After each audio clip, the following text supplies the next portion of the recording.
Hello everyone, welcome to my channel Psychologist Priya Bhargav. Today we are going to start part 2 of Unit 4 Block 1 MPCE 033, that is MAPC second year students who have opted for organizational psychology. This video is for you guys. I have already made first part of this unit. You will get its link in the description section, so kindly check the description section. So आज हम बात करेंगे यहाँ से start करने वाले हैं the survey feedback process. इसके ऊपर का मैंने टॉपिक्स ऑलरेडी कवर कर लिया है. सो सर्वे नाम से पता चलता है कि हम पहले सर्वे करेंगे एंड उसका जो फीडबैक आएगा उससे हम ऑर्गेनाइजेशन को हेल्प करेंगे. तो सारे के सारे जितने ऑर्गेनाइजेशंस हैं उनको ये इन्फॉर्मेशन जरूर चाहिए होती है कि ऑर्गेनाइजेशन की प्रोग्रेस में कौन से ऑब्स्टेकल्स आ रहे हैं और कैसे हम वर्क प्लेस को एक सेटिस्फैक्टरी प्लेस बना सकते हैं जहाँ पे लोग आके खुशी से काम करें. यहाँ पे सर्वे फीडबैक काम करता है. सो जितने भी ऑब्स्टेकल्स या गैप्स अभी प्रेजेंट वर्किंग सिचुएशन में दिख रहे होते हैं और क्या उनको आगे चाहिए है कंपनी के लिए, वो सर्वे फीडबैक से हमें पता लगाया जा सकता है. सो एक क्लियर अंडरस्टैंडिंग होगी तो क्या होगा, अगर हमारे को पूरा अच्छे से पता है कंपनी में क्या चल रहा है, कहाँ पे गड़बड़ चल रहा है, सो हम अच्छी स्ट्रेटेजीज बना सकते हैं, हम डायग्नोस कर सकते हैं, हम प्रॉब्लम्स को आगे होने से रोक सकते हैं. राइट. सो सर्वे फीडबैक हमें इस तरह की पार्टिसिपेटिव अप्रोच प्रोवाइड करता है जिससे सारे के सारे मेंबर्स इसमें एक्टिवली एंगेज होते हैं, पार्टिसिपेट करते हैं और पूरे एनवायरनमेंट में ठीक से काम करने में हेल्प करते हैं. सो इसमें क्या क्या स्टेप आते हैं, सर्वे प्रोसेस स्टेप, वो यहाँ पे इन्होंने लिस्ट डाउन किया हुआ है जिसको हम वन बाय वन रीड करेंगे. सबसे पहले हमारा जो काम होता है सर्वे प्रोसेस में वो होता है कि हम प्रोजेक्ट का प्लान या फिर ऑब्जेक्टिव उसको आइडेंटिफाई करें कि हमारा क्या प्लान है, हमारा गोल क्या है, हम क्यों करना चाहते हैं सर्वे. सेकेंड, एक ब्रीफ देना पूरी टीम लीडर्स को और एम्प्लॉयज को कि ये कैसे प्रोसेस होगा, किस तरह से हम सर्वे करेंगे. देन हम सर्वे को एडमिनिस्टर करते हैं, हम इंटरव्यूज करते हैं, जो फोकस ग्रुप्स है उनका इंटरव्यू लेते हैं, उनके साथ इंटरव्यू करते हैं. फिर लीडर्स को ट्रेन करते हैं कि कैसे टीम डिस्कशन की जाती है और टीम डिस्कशन किस तरह से लीडर्स करेंगे उसके ऊपर काम किया जाता है. फिर हम डाटा को एनालाइज करते हैं और फिर रिपोर्ट बनाते हैं. जब ये सब हो गया तो फिर हम लीडर्स को फीडबैक देते हैं कि भाई रिपोर्ट में ये चीजें आई हैं.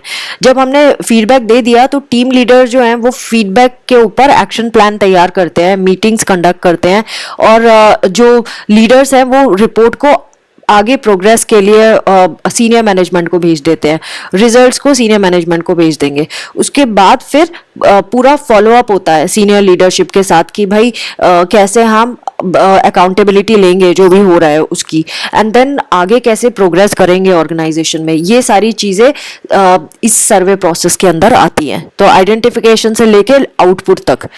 नाउ जॉब डिज़ाइन वो एप्लीकेशन है जो सोशो टेक्निकल सिस्टम्स प्रिंसिपल पे बेस्ड है. इसमें जो टेक्निक्स हैं वो ह्यूमनाइजेशन के ऊपर बेस्ड है, यानी जो एम्प्लॉयज है उनके क्वालिटी ऑफ वर्क पे बेस्ड है. तो इसका एम है जॉब सेटिस्फैक्शन को इम्प्रूव करना, थ्रू आउट जो क्वालिटी आ रही है उसको इम्प्रूव करना, एम्प्लॉय की प्रॉब्लम्स को रिड्यूस करना, उनके ग्रीवियंसेस एंड एब्सेंटिज्म को, मतलब बेसिकली ह्यूमन वर्क है ये, लोगों के ऊपर ध्यान देना, जहाँ जो एम्प्लॉयज हैं उनके ऊपर ध्यान देना. तो बहुत सारी अप्रोचेस आई.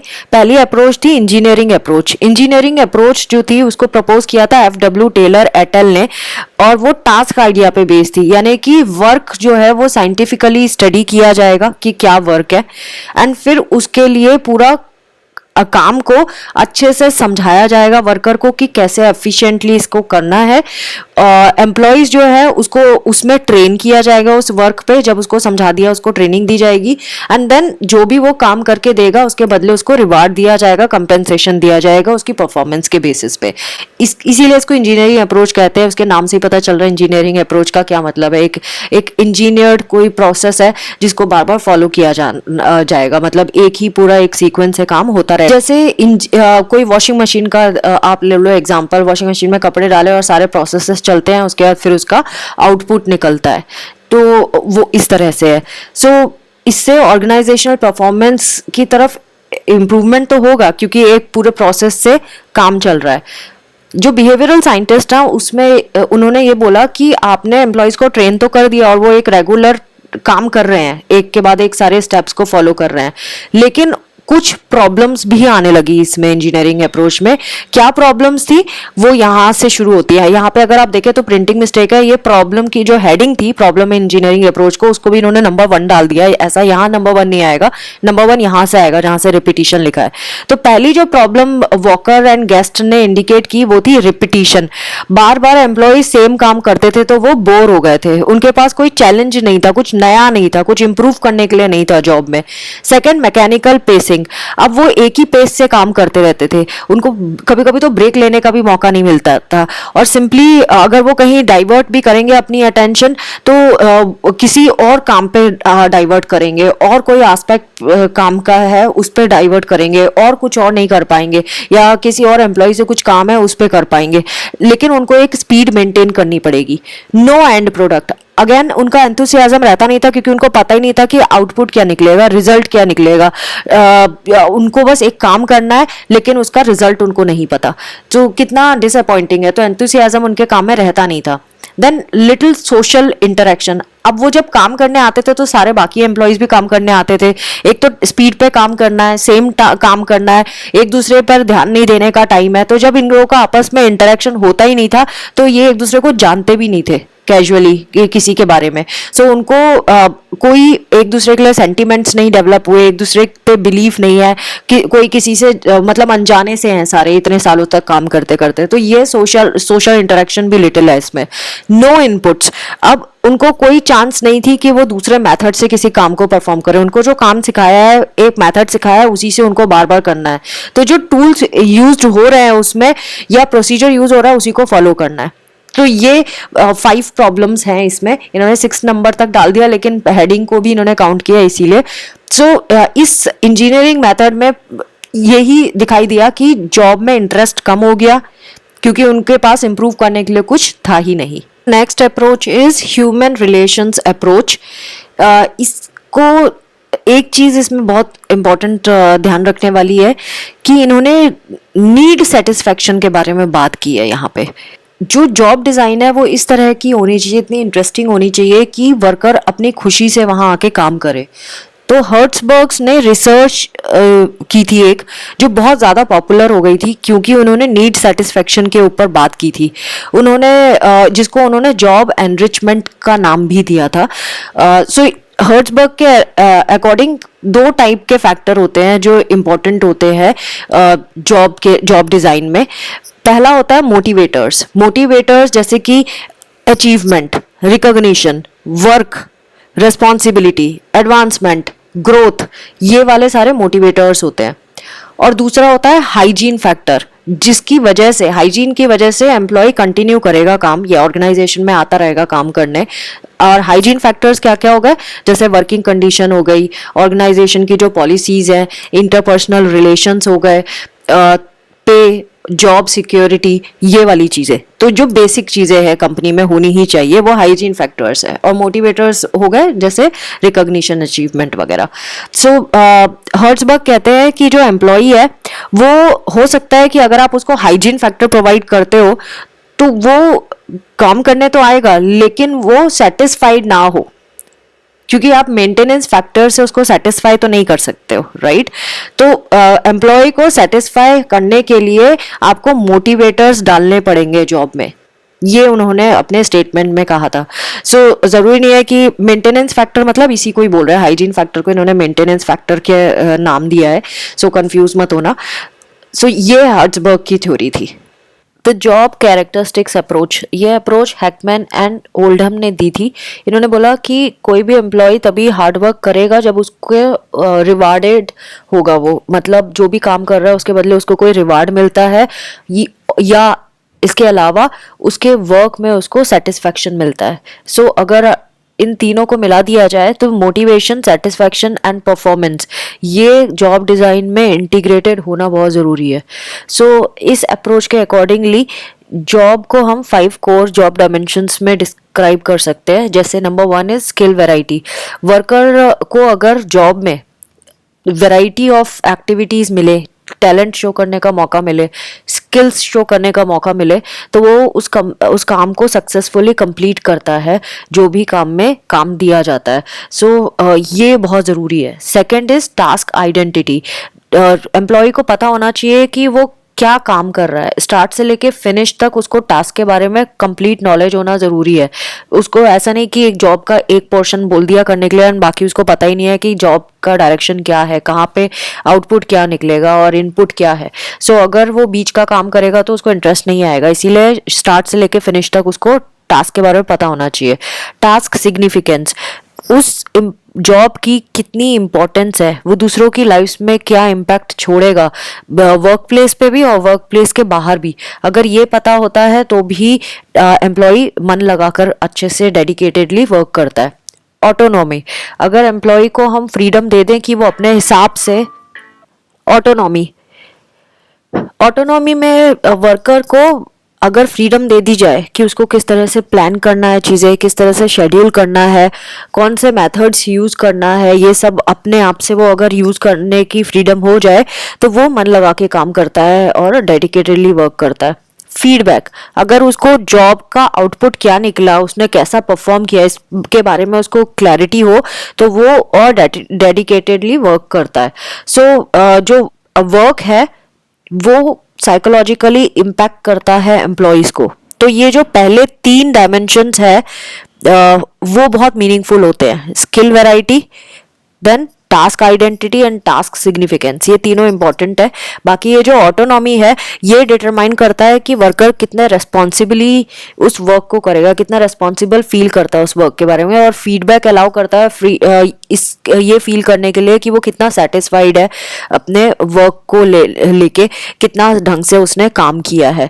तो जॉब में अगर हाई मोटिवेटिंग पोटेंशियल है और एटलीस्ट ये इनमें से जितने भी 5 फैक्टर बताए इनमें से 3 की, तो वो एम्प्लॉय मोटिवेटेड फील करेगा। सो मीनिंगफुल वर्क और हाई ऑटोनॉमी एंड फीडबैक, ये चीज़ें एक अच्छा आउटपुट देने का काम करती हैं। ये इन्होंने क्रिटिकल साइकोलॉजिकल स्टेट्स बताए हैं जो टोटल 6 हैं, जो जब भी इंसान अच्छे से मन लगा के काम करता है या उसके मन का काम मिल जाता है तो उसको ये सारी चीज़ें आप उसमें देखेंगे, एम्प्लॉय अगर सेटिस्फाइड अपने वर्क से। Number 1, high internal work motivation, हमेशा वो अंदर से ही मोटिवेटेड फील करेगा, वर्क में आना चाहेगा। हाई ग्रोथ सेटिस्फैक्शन, उसको ग्रोथ का सेटिस्फैक्शन होगा कि हाँ मैं सही दिशा में जा रहा हूँ। हाई क्वालिटी वर्क परफॉर्मेंस, वो वर्क परफॉर्मेंस भी हाई क्वालिटी का देगा। High general job satisfaction, overall भी उसको जॉब सेटिस्फैक्शन रहेगा। And high work effectiveness, work भी वो बहुत सही से रिजल्ट देगा, हाई अच्छे तरीके से करेगा। लो एब्सेंटिज्म एंड टर्नओवर, कम एब्सेंटिज्म दिखाई देगा, कम छुट्टियां लेगा और जॉब भी ज़्यादा जल्दी जल्दी नहीं छोड़ेगा। Now socio technical systems approach, socio technical systems approach जो मेथड है इसमें हम टेक्निकल एंड सोशल एस्पेक्ट दोनों ही जॉब डिज़ाइन में इंक्लूड करते हैं। So it is a mixture of technology and people and their environment. So इसका मिक्सचर होता है जब भी हम ऑर्गेनाइजेशन में इसको लाना चाहते हैं। तो socio technical systems organisational development का एक इम्पॉर्टेंट पार्ट माना गया है, जहाँ पे अप्रोच जो है वो कॉम्प्लेक्स ऑर्गेनाइजेशनल वर्क डिजाइन के ऊपर ध्यान देती है, जहाँ पे पीपल एंड टेक्नोलॉजी को वर्क प्लेस में इस तरह से रखा जाता है कि वो एक दूसरे से इंटरेक्ट कर सकें और सेंसिबल वे में इंटरेक्ट कर सकें।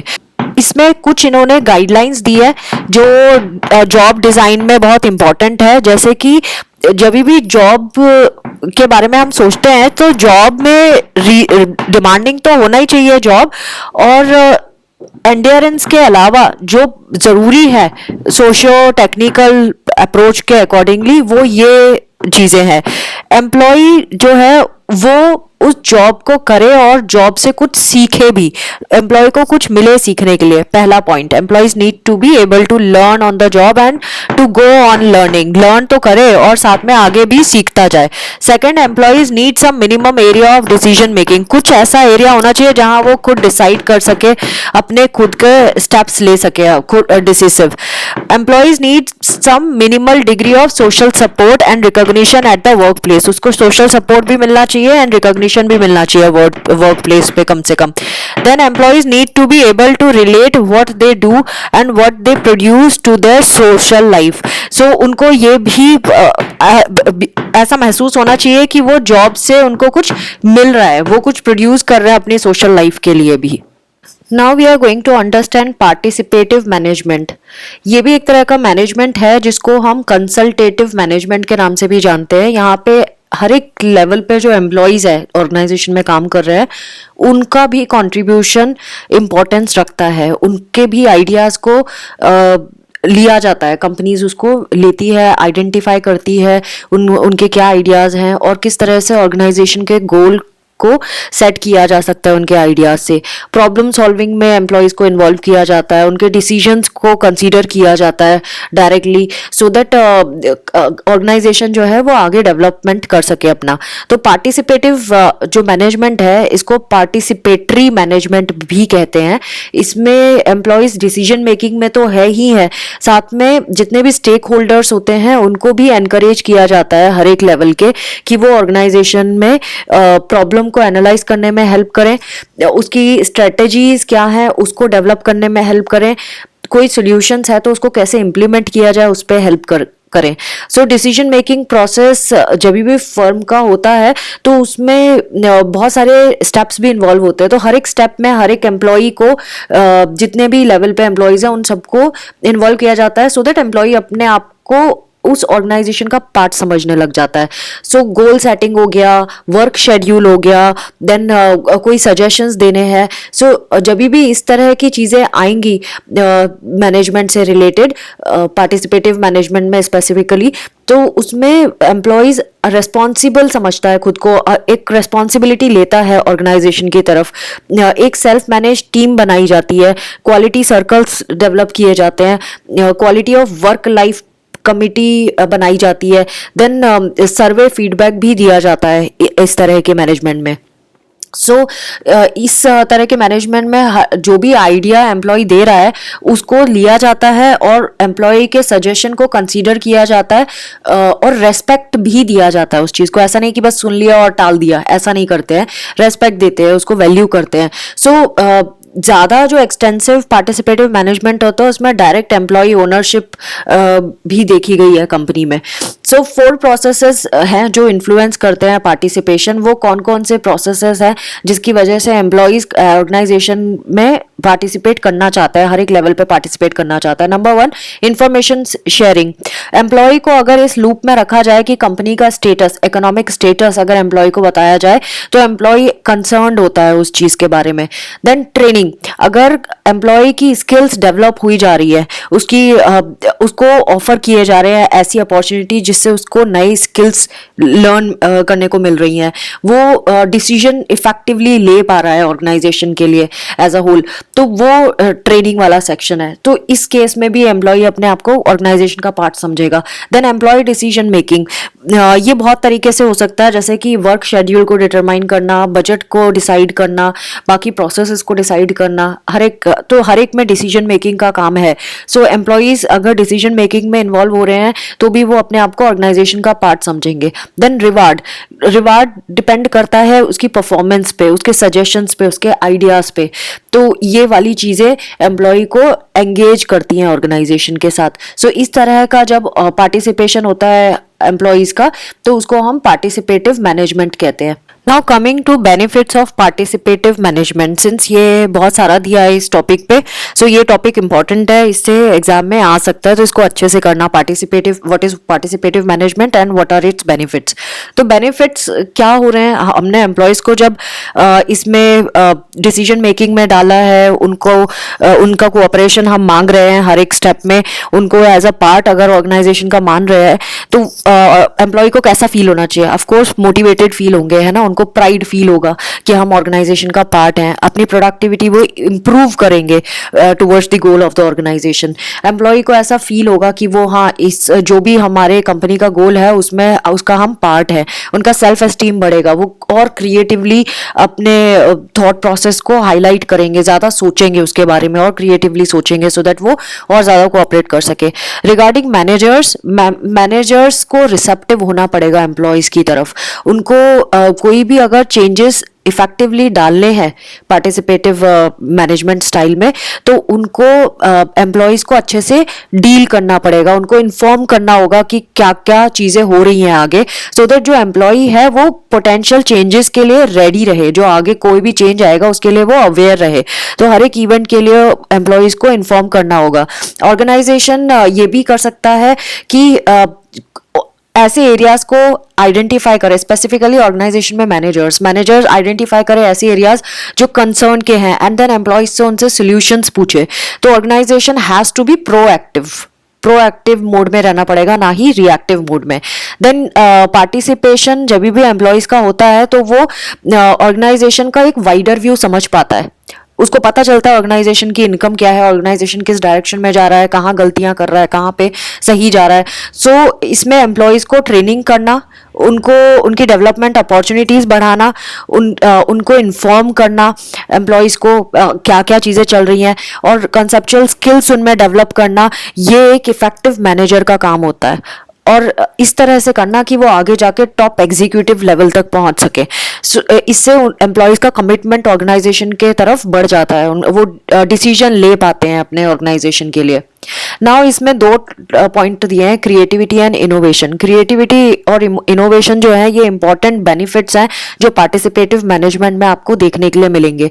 कैसे, वो हम आगे समझेंगे। इससे पहले कि हम वो समझे, इसमें इन्होंने कुछ और चीजें भी बताई हैं, जैसे कि पार्टिसिपेटिव मैनेजमेंट तभी वर्क करता है जब आप बहुत सारे इश्यूज को रिजॉल्व कर सको, बहुत सारी जो रिक्वायरमेंट है उसको मीट कर सको। उनमें से नंबर 1 है कि मैनेजर को है ना विलिंग होना पड़ेगा कि वो वर्कर्स को कंट्रोलिंग वे में कंट्रोल ना करे, लेकिन उसको मैनेजर को इतना भी सिक्योर होना पड़ेगा कि भाई ऐसा ना हो कि उसकी पोजीशन छिन जाए अगर मैनेजर ज्यादा डोमिनेटिंग नहीं होगा। ऐसा नहीं करना, मैनेजर को थोड़ा सोच समझ के एक्शन लेना पड़ेगा, किस तरह से उसकी रेस्पेक्ट भी रहे और उसका रेस्पेक्ट डिक्रीज ना हो। तो पार्टिसिपेटिव मैनेजमेंट स्टाइल में मैनेजर की रेस्पेक्ट बढ़ती ही है, एम्प्लॉयज उसका रेस्पेक्ट करते हैं, डिक्रीज नहीं होती है। तो ये चीज ध्यान में रखनी पड़ेगी और अपनी पोजीशन को भी सिक्योर करना पड़ेगा। इस तरह से मैनेजमेंट की स्टाइल सीखनी होगी मैनेजर को। पार्टिसिपेटिव मैनेजमेंट की सक्सेस एक और चीज पर डिपेंड करती है, केयरफुल प्लानिंग में। ये बहुत स्लो फेस्ड अप्रोच है, मतलब बहुत धीरे धीरे चेंजेस आते हैं कंपनी में, क्योंकि इसमें बहुत सारी चीज़ों में चेंज आ रहा है, जैसे कल्चर में चेंज आ रहा है। ये डेमोक्रेटिक या ऑटोक्रेटिक स्टाइल से पार्टिसिपेटिव स्टाइल में जा रही है। तो ऑब्वियसली पूरे सिस्टम में सब लोग कंफ्यूज स्टेट में तो जाने ही वाले हैं कि भाई अब हमारा रोल कैसे होगा, क्योंकि ये पार्टिसिपेटिव स्टाइल है, अब ऑटोक्रेटिक या डेमोक्रेटिक नहीं है। तो जो एम्प्लॉय के आइडियाज हैं उनमें चेंज आएगा, उनको किस तरह से मैनेज करना है। जो लॉन्ग टर्म एम्प्लॉयज है, हो सकता है वो इनसिक्योर भी फील करे, वो रेजिस्ट हो इस चेंज को, क्योंकि उनको डर लगेगा कहीं हमारी नौकरी ना चली जाए, है ना। सो पार्टिसिपेशन को इफेक्टिव बनाने के लिए मैनेजर्स को जेन्युइन होना पड़ेगा, ऑनेस्ट होना पड़ेगा, और किस तरह से किसी प्रोग्राम को इम्प्लीमेंट करना है। रिगार्डिंग एम्प्लॉयज हमेशा एम्प्लॉयज को विलिंग रहना पड़ेगा अपने पार्टिसिपेट करने के लिए, अपने आइडिया शेयर करने के लिए। ऐसे वर्क नहीं करती कंपनी कि भाई एम्प्लॉय आराम से पैसिवली काम कर रहा है, पैसे आ रहे हैं काम के बदले और जा रहा है घर, ऐसा नहीं होगा। इसमें पार्टिसिपेशन इज इम्पॉर्टेंट। एक तरह से हम एम्प्लॉयज को कैसे इंश्योर कर सकते हैं कि हाँ वो इंपॉर्टेंट पार्ट है ऑर्गेनाइजेशन का, जब हम उसको डिसीजन मेकिंग में इन्वॉल्व करते हैं। हर एक इंडिविजुअल की स्ट्रेंथ्स एंड कैपिटलाइजिंग करनी पड़ेगी, यानी उसमें क्या स्किल्स है उसके बेसिस पे उसको लेयर करना होगा कि भाई हाँ तुम हमें ये कंट्रीब्यूट करोगे, हम तुम्हें ये रिवार्ड देंगे, तुम्हारी ये नीड्स को फुलफिल करेंगे।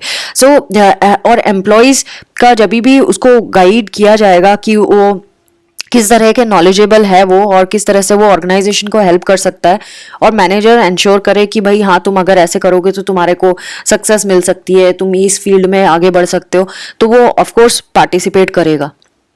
मैनेजर क्योंकि ये पार्टिसिपेटिव मैनेजमेंट टर्म ही है, यानी मैनेजर्स का मेजर रोल है इसमें, तो मैनेजर को ये क्राइटेरिया प्रोवाइड करना पड़ेगा कि इनपुट्स जो है वो मीट हो पाए।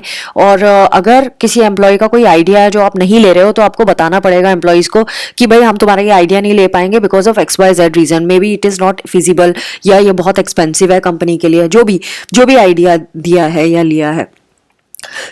एम्प्लॉय को टाइम देना पड़ेगा कि वो ऐसे ऑल्टरनेटिव आइडियाज लेके आए जो ऑर्गेनाइजेशन के लिए बेटर है। एम्प्लॉयज कभी कभी ना एकदम से क्रिएटिवली नहीं सोच पाते हैं, उनको टाइम चाहिए होता है सोचने के लिए, तो उनको टाइम देना पड़ेगा। ऑन द स्पॉट आप नहीं एक्सपेक्ट कर सकते कि वो एकदम से क्रिएटिव हो जाए।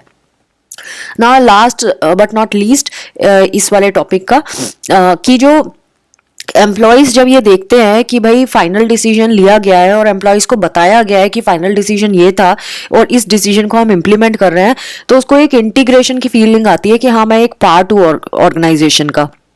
और एम्प्लॉयज़ जानते हैं कि उनका कंट्रीब्यूशन कहाँ है, उन्होंने किस तरह से ऑर्गेनाइजेशन में कंट्रीब्यूट किया है। सो जब एम्प्लॉयज़ को ये वाला ऑप्शन मिलता है तो वो मोटिवेटेड फील करते हैं, कमिटेड फील करते हैं, उनको जॉब सेटिस्फेक्शन होता है, क्योंकि फाइनल डिसीजन जो लिया गया था एम्प्लॉय को चॉइस दी गई थी सिलेक्ट करने की, इम्पोर्टेंट पॉइंट्स को हाईलाइट करने की, और इस तरह से एम्प्लॉय का कॉन्फिडेंस भी बिल्डअप होता है और फिर वो नए आइडियाज़ और अच्छे से सोच पाता है और क्रिएटिवली कोई डिसीजंस ले पाता है, कोई ऐसे साउंड डिसीजन ले पाता है जो कंपनी के लिए और उसके खुद के लिए बहुत बेनिफिशियल होते हैं। तो ये पार्टिसिपेटिव मैनेजमेंट के बेनिफिट हैं।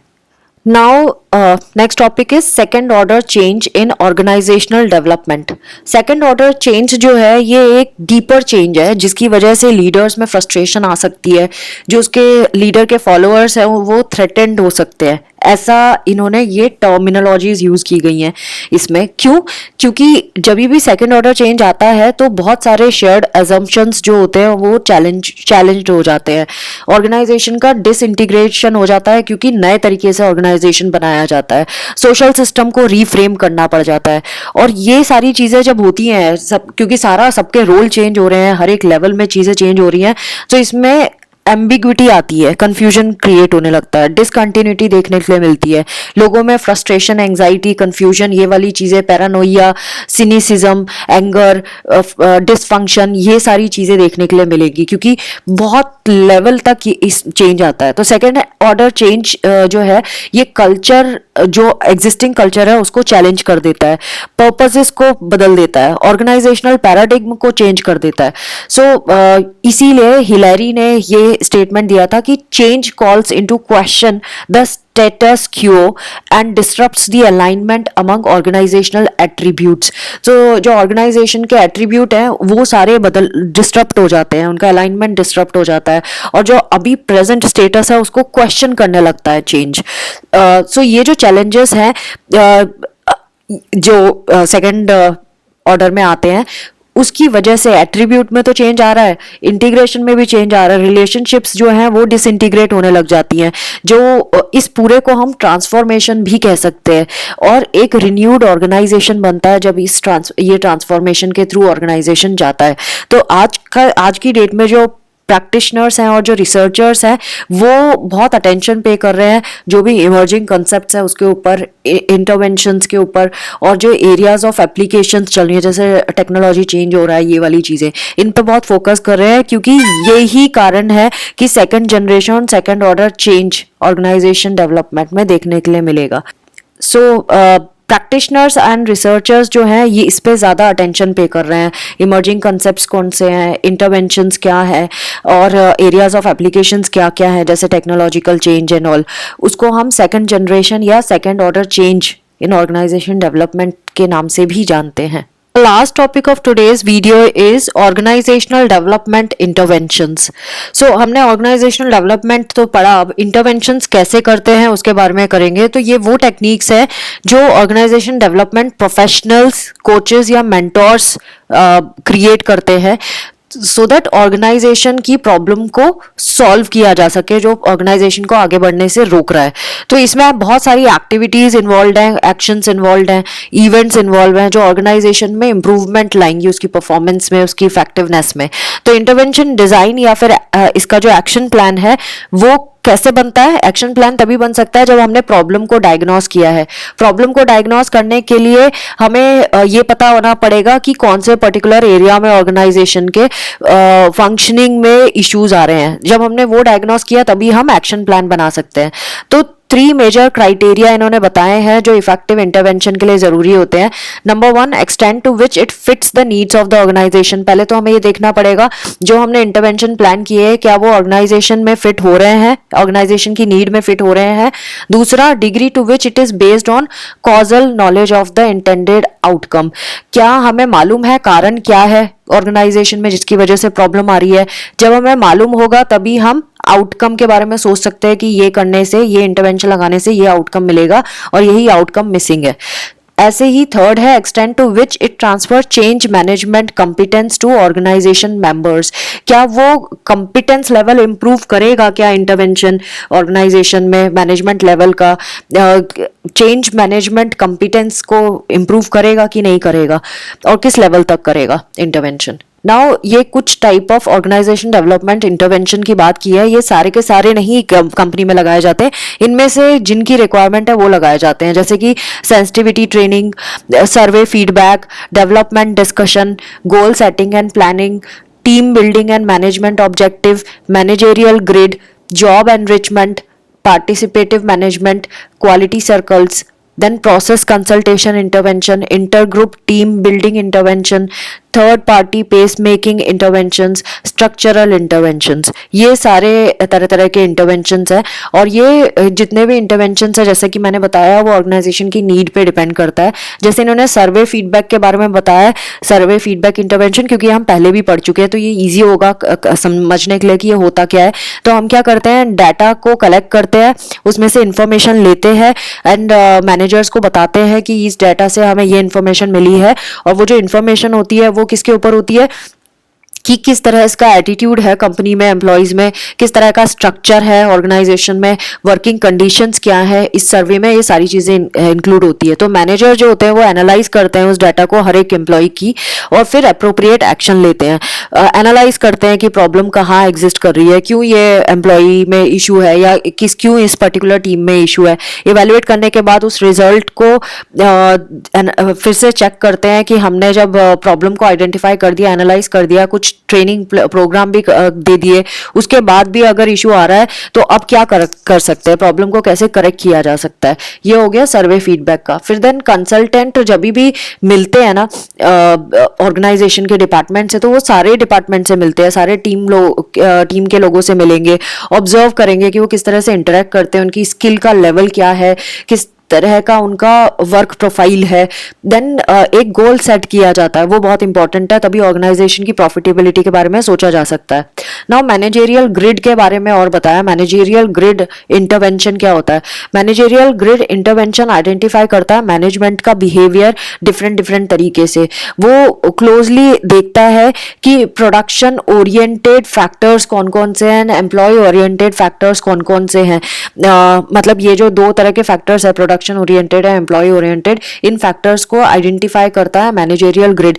देन ये दोनों के बीच में कैसा इंटरेक्शन चल रहा है उसको भी आइडेंटिफाई करता है और फिर एक लेबोरेटरी ट्रेनिंग भी देता है उनको, और लीडरशिप स्किल्स से रिलेटेड चीजें भी उनको गाइड करता है ये। सो ये जो इंटरवेंशन है ना, ये फ्रंट व्यू बताता है ऑर्गेनाइजेशन को कि भाई ये हमारे को सिनेरियो नजर आ रहा है, लेकिन उसके बाद फ्रंट व्यू के बाद जो भी उन्होंने आइडियाज दिए हैं उसको इम्प्लीमेंट करना भी जरूरी है क्रिएटिव वे में। जब इम्प्लीमेंट होगा तभी हम उस गोल तक पहुंच पाएंगे जो भी हमने आइडिया दिया है उससे। और एक्सपेरिमेंट करना पड़ेगा, ऑल्टरनेटिव जो अरेंजमेंट्स हमने किए हैं, हमने सपोज एक प्लान को फॉलो किया, उसके बाद हमें समझ आया कि अरे ये तो वर्क नहीं कर रहा, तो हम फिर ऑल्टरनेटिव प्लान को फॉलो करेंगे। तो इस तरह से एक टास्क फोर्स यूनिट बनाई जाएगी जो बताएगी कि यहाँ कमी है, ऐसा करना है। आइडेंटिफाई करेंगे की कम्युनिकेटर्स और फायरेबल ऑफेंसेस को भी आइडेंटिफाई कर पाएंगे और इश्यूज पे वर्क कर पाएंगे। Now we are going to understand common organizational development interventions। ये वो interventions के बारे में बात कर रहे हैं जो ज़्यादातर कंपनीज प्रैक्टिस करती है। उनमें से नंबर 1 है अप्लाइंग क्राइटेरिया टू गोल्स। जब भी हम कोई गोल सेट करते हैं तो उसके पीछे जो क्राइटेरियाज हैं वो भी हमें सेट करने पड़ते हैं। हम किसी ऑब्जेक्टिव तक कैसे पहुंचेंगे और उसको पहुंचने के लिए क्या क्या करना होगा। सो लीडरशिप हमेशा ये इस्टेब्लिश करती है क्राइटेरिया, और ऑर्गेनाइजेशन को कैसे गोल हासिल होगा जब हम इस क्राइटेरिया पे वर्क करेंगे। और जो भी लोगों को इस गोल को लेने के लिए, रियलाइज करने के लिए रखा जाता है। जो एम्प्लॉयज को हम हायर करते हैं गोल अचीव करने के लिए, वो अकाउंटेबल होते हैं कि उन्होंने कैसे कैसे स्टेप्स लिए हैं, क्या क्राइटेरिया फॉलो किया है कि नहीं किया है, जैसा रिजल्ट हमें चाहिए वैसा करने के लिए। सो इसमें कुछ एग्जांपल दिए हैं, जैसे कि ऑर्गेनाइजेशंस जो हैं इस तरह के बैलेंस्ड स्कोर कार्ड्स बना रहे हैं, एक्स मैट्रिक्स करके बना रहे हैं। इसमें क्या करते हैं, एम्प्लॉयज किस तरह से गोल को कैप्चर कर रहे हैं वो रिकॉर्ड किया जाता है, तो उससे हमें ये पता चलता है कि उनका असेसमेंट आसान हो जाता है हमारे लिए। और मिड टर्म अगर कोई करेक्शन करना है परफॉर्मेंस में, वो भी हम कर पाते हैं। Next is establishing inter unit task force. ये एक और इंटरवेंशन है। हम ऑर्गेनाइजेशन डेवलपमेंट इंटरवेंशंस पढ़ रहे हैं। तो पहला तो ये था कि हमें क्राइटेरिया सेट करना पड़ता है गोल तक पहुंचने के लिए। दूसरा, हमें inter unit task force create करनी पड़ती है, स्टैब्लिश करनी पड़ती है। तो ये जो टास्क फोर्सेस होते हैं, जो ग्रुप होते हैं ना, ये सारे ऑर्गेनाइजेशन के फंक्शनल पार्ट को चेक करते हैं, एम्प्लॉय का लेवल चेक करते हैं, और हर एक पर्सन को एक बार में ही वो कैलकुलेट करते हैं, मतलब देखते हैं कि वो किस तरह से काम कर रहा है और उसके लिए क्या अप्रोप्रिएट रिवार्ड है, उसके बारे में वर्क करते हैं और उनको उसी तरह के टास्क देते हैं जिसमें वो अच्छा कर सकते हैं और उनको वो रिवार्ड के लायक होते हैं। सो इस तरह का पूरा सिस्टम तैयार कर देते हैं, ये टास्क फोर्स वो काम करती है। सो ऑर्गेनाइजेशन ने बहुत सारी स्कीम्स भी डेवलप की है कि किस तरह से एम्प्लॉयज़ की परफॉर्मेंस अगर वो अच्छा करेंगे तो किस तरह से उनको रिवार्ड किया जाएगा। नाउ नेक्स्ट जो इंटरवेंशन है वो एक्सपेरिमेंटेशन विद ऑल्टरनेटिव अरेंजमेंट, यानी कि ये लर्निंग बाय डूइंग वाली चीज हो गई है। इसमें ये लर्निंग ऑर्गेनाइजेशंस है जिसमें लर्निंग एंड डेवलपमेंट को एनकरेज किया जाता है, लर्निंग का कल्चर क्रिएट किया जाता है, जहाँ पे एम्प्लॉयज क्या है, काम कर रहे हैं, ऑर्गेनाइजेशन के स्ट्रक्चर एंड प्रोसेस पे हम वर्क कर रहे हैं, हम फिर एनालाइज कर रहे हैं कि हमारे को क्या रिजल्ट मिला, रिजल्ट ठीक मिला तो ठीक, नहीं मिला तो दोबारा उसके प्रोसेस एंड स्ट्रक्चर को चेंज करेंगे। नेक्स्ट जो इंटरवेंशन है वो है आइडेंटिफाइंग की कम्युनिकेटर्स। कंपनी में कुछ ऐसे एम्प्लॉयज को सिलेक्ट किया जाता है जिनको बहुत कुछ पता होता है चीज़ों के बारे में, लेकिन उन एम्प्लॉयज को खुद नहीं पता होता कि वो की कम्युनिकेटर्स है जो उन हेल्प करते हैं ऑर्गेनाइजेशन को क्रिटिकल टाइम्स के पे। उनको वन ऑन वन उनसे डिस्कस किया जाता है क्रिटिकल टाइम के बारे में, कॉन्फिडेंशियलिटी रखी जाती है। तो ये इंडिविजुअल्स जो है ये ऑनेस्ट ऑर्गेनाइजेशन को सजेशंस देते हैं। नेक्स्ट इज आइडेंटिफाइंग फायरेबल ऑफेंसेस, मतलब ये डिपेंड करता है कि किस तरह का ऑर्गेनाइजेशन की वैल्यूज है। अगर ऑर्गेनाइजेशन की जो वैल्यूज है, ऑर्गेनाइजेशन ने जो रूल सेट किए गए हैं, अगर कोई एम्प्लॉय नहीं फॉलो कर रहा है तो उसका डाटा कलेक्ट किया जाता है और जो इसको फॉलो नहीं करता उसको फायर कर दिया जाता है, निकाल दिया जाता है जॉब से। फिर इनविजनिंग, मतलब कि ये हेल्प करता है ऑर्गेनाइजेशन के विजन, मिशन और पर्पस और वैल्यूज को आगे बढ़ाने में। सो देखना कि किस तरह से हम अपने पर्पस तक पहुंच सकते हैं, ऐसी कौन सी वैल्यूज डाली जाए, किस तरह से आइडियाज लगाए जाएं, किस तरह का मिशन तैयार किया जाए सो दैट हम गोल तक पहुंच सके।